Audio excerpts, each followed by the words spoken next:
কবে বিয়ে করবা? খুবই দ্রুত। মানে তুমি বিয়ের জন্য রাজি? হ্যাঁ অবশ্যই রাজি, কেন রাজি হবো না? কি মেইন কথা তো তোমাকে বলো। কি মেন কথা? আমি কিন্তু বাবাকে আমাদের কথা বলে দিছি। আমাকে একদিন জিজ্ঞেস করছে আমার কোনো পছন্দ আছে নাকি, আমি তোর কথা বলেছি। আমি তো তোর কথা বলি না, তোর একটা ছবি দেখেছি। আঙ্কেল কি বলছে? কি বলবে, তোমাকে দেখা করতে বলছে? খাচ্ছিসটা কেন? না মা, এমনি মাথাটা একটু ঘুরাচ্ছে। শরীরের দিকে তো খেয়াল রাখতে হবে। সালাম আলাইকুম। এই আপনারা কি কাজ করেন? আচ্ছা আমি বুঝলাম না, তুমি কি কখনোই বুঝবে না যে আমি অফিসে থাকি? বসের সামনে কি বলা যায় আই লাভ ইউ? আমরা কখন বুঝতে পারি যে আমরা একটা মানুষকে ভালোবাসি? আমাদের সবার ভিতরে না একটা ছোট্ট বাচ্চা নেই। আমরা যাকে এই বাচ্চার মতো দেখাতে পারি তাকে ভালোবাসি।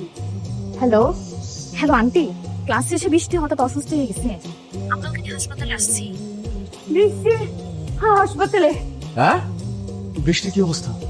এই বুঝতে পারছি না, ডাক্তার তো এখনো কিছু বলে না। বৃষ্টির দুটো কিডনি প্রায় বিকল হয়ে গেছে। কি বলছেন ডক্টর? এখন যা ঘটার সেটা তো ঘটেই গেছে।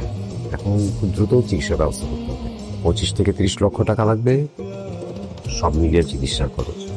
যত দ্রুত চিকিৎসার ব্যবস্থা করবেন আমরা তত দ্রুত ওর জন্য কিছু করতে পারবো। বাচ্চাকেও করালা হাত।